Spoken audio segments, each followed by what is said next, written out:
নমস্কার। Mixed two media তোমাদের প্রত্যেককে স্বাগত। এই মুহূর্তে সবথেকে একটা বড় বিষয় বা বড় ফ্যাক্টর পশ্চিমবঙ্গে, সেটা হচ্ছে ওবিসি অর্থাৎ আদার ব্যাকওয়ার্ড ক্লাসেস। সে ওবিসি নিয়ে কিছু গুরুত্বপূর্ণ আপডেট, অর্থাৎ ওবিসি সংরক্ষণ যে বিলটা ছিল বিগত বছরের অর্থাৎ বিগত সরকারের সময়, সেই বিলটা সংশোধন আসতে চলেছে আগামীকাল। সেটা বিধানসভায় নতুন সংশোধনী বিল আনা হচ্ছে। তো সেই বিষয়গুলো নিয়েই আজকে আলোচনা থাকছে। অবশ্যই ফার্স্ট টাইম তোমরা যারা আছো চ্যানেলটি সাবস্ক্রাইব করবে এবং ভিডিওটা একটু শেয়ার করবে, কারণ দেখো ওবিসি নিয়ে বিগত বছরেও কিন্তু অনেক ঝামেলা ছিল বা অনেক জটিলতা দেখা দিয়েছিল। সেক্ষেত্রে কলেজের ভর্তি থেকে শুরু করে বিভিন্ন ক্ষেত্রে বা চাকরির ভেরিফিকেশনের ক্ষেত্রে সব ক্ষেত্রে কিন্তু একটা বাধা হয়ে দাঁড়িয়েছিল। এবং পরবর্তী সময়ে সুপ্রিম কোর্টের একটা ভার্ডিক্টে সেই সাময়িকভাবে সেই বিষয়গুলোর উপর কিন্তু সেই স্থগিতাদেশ তুলে দেওয়াতে সেই প্রক্রিয়াগুলো সচল ছিল। এবার এই নতুন করে আবারও কিন্তু জটিলতার সৃষ্টি হচ্ছে, কারণ এই যে ওবিসি সংক্রান্ত বিগত সরকারের যে বিলটা ছিল, সেই বিলে টোটাল অর্থাৎ ওবিসি এ ছিল, ওবিসি বি ছিল। ওবিসি এ 10%, ওবিসি বি যে 7%। তো সেখানে যে জনগোষ্ঠীগুলো নতুন করে তালিকাভুক্ত হয়েছিল, তাদেরকে কিন্তু এই নতুন সংশোধনী বিলে বাতিল করা হবে। ইতিমধ্যেই মহামান্য হাইকোর্টের যে রায় এবং আমাদের নতুন রাজ্য সরকার, তারা কিন্তু ইতিমধ্যে নোটিফিকেশান দিয়ে জানিয়ে দিয়েছেন যে 2010-এর পূর্ববর্তী সময়ে যারা ওবিসি তালিকাভুক্ত ছিলেন, শুধুমাত্র তারাই ওবিসির আওতায় থাকবেন এবং তারাই ওবিসি সংরক্ষণের যে সুবিধাটা তারা কিন্তু পাবেন। অন্য যে 77টি জনগোষ্ঠী যাদেরকে অন্তর্ভুক্ত করা হয়েছিল, তারা কিন্তু ইতিমধ্যে বাতিলের খাতায় চলে গেছে।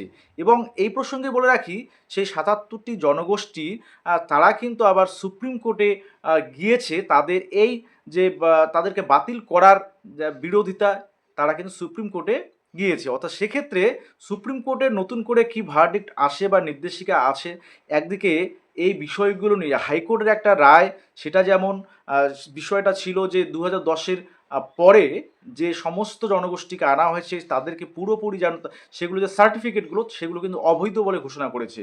এবং এই নিয়ে রাজ্য সরকার এই কেসটা থেকে কিন্তু ইতিমধ্যেই সরে আসছে। অর্থাৎ পুরনো যে কেসটা ছিল, সেই ওবিসি পুরনো কেস থেকে রাজ্য সরকার ইতিমধ্যে সরে আসছে। সেটা কিন্তু আমাদের মাননীয় মুখ্যমন্ত্রী থেকে শুরু করে আমাদের অনগ্রসর কল্যাণ মন্ত্রী, তিনিও কিন্তু এই বিষয়টা ঘোষণা করেছেন।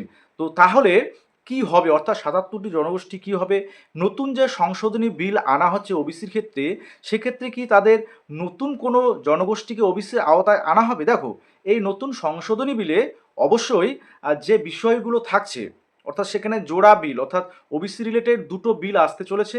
সেই দুটো বিলের মধ্যে একটিতে যেমন বিগত সরকারের যে নতুন তালিকা ছিল, বিগত সরকারের যে তার নতুন তারা জনগোষ্ঠীকে আওতায় এনেছিল, তাদেরকে যেমন পুরোপুরি বাতিল করে দেবে। পাশাপাশি এই যে নতুন কোনো জনগোষ্ঠী যদি তাদের এমন মনে হয় যে তারা ওবিসির আওতায় তারা থাকতে পারে বা তাদের থাকা দরকার, অর্থাৎ জনসাধারণের বা নাগরিকদের সেই বিষয়গুলো বিবেচনা করে তাদের সেই সমস্ত জনগোষ্ঠীকে কিন্তু নতুন করে ওবিসির আওতায় আনা যেতে পারে, এমনটাই কিন্তু নতুন যে সংশোধনী বিল, সেই সংশোধনী বিলে থাকছে। এবং সেক্ষেত্রে এই যে আদার ব্যাকওয়ার্ড ক্লাস ডিপার্টমেন্ট, তার যেমন গুরুত্বটা বাড়ছে এবং নাগরিকরা তার যে বিভিন্ন সমস্যা, অর্থাৎ কোনো জনগোষ্ঠী যদি মনে করে যে তাদের যে আওতাধীন, অর্থাৎ ওবিসির আওতায় তাদের কম বা বেশি পরিমাণ জনগোষ্ঠী আছে, সেক্ষেত্রে এই আদার ব্যাকওয়ার্ড ক্লাস ডিপার্টমেন্ট তারা ভেরিফিকেশান করে সরকারকে কিন্তু সেই বিষয়টা জানাবে এবং সরকার সিলমোহর দিলে নতুন করে কিন্তু অনেক জনগোষ্ঠী আবার ওবিসির আওতাভুক্ত হবে।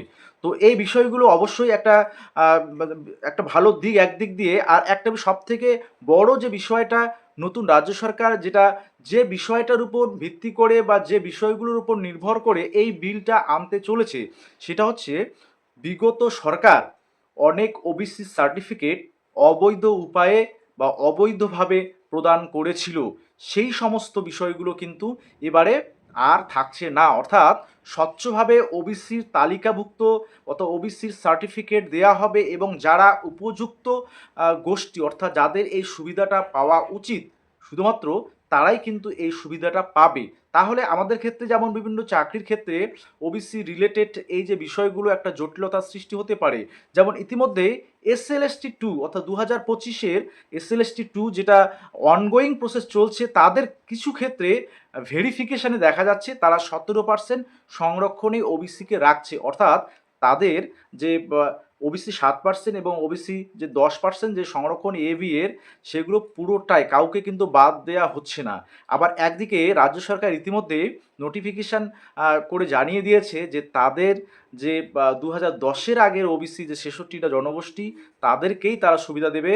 77টি জনগোষ্ঠী হাইকোর্টের রায়ে যেটা বাদ গিয়েছিল, সেগুলো কিন্তু রাজ্য সরকার ইতিমধ্যে বাতিল বলে ঘোষণা করেছে একটা নোটিফিকেশনের মাধ্যমে। তাহলে বিষয়টা একরকম জটিলতার সৃষ্টি হচ্ছে, যেমন একদিকে অ্যাডমিশনের ক্ষেত্রে, একদিকে বিভিন্ন চাকরি প্রার্থীদের তাদের ভেরিফিকেশনের ক্ষেত্রে।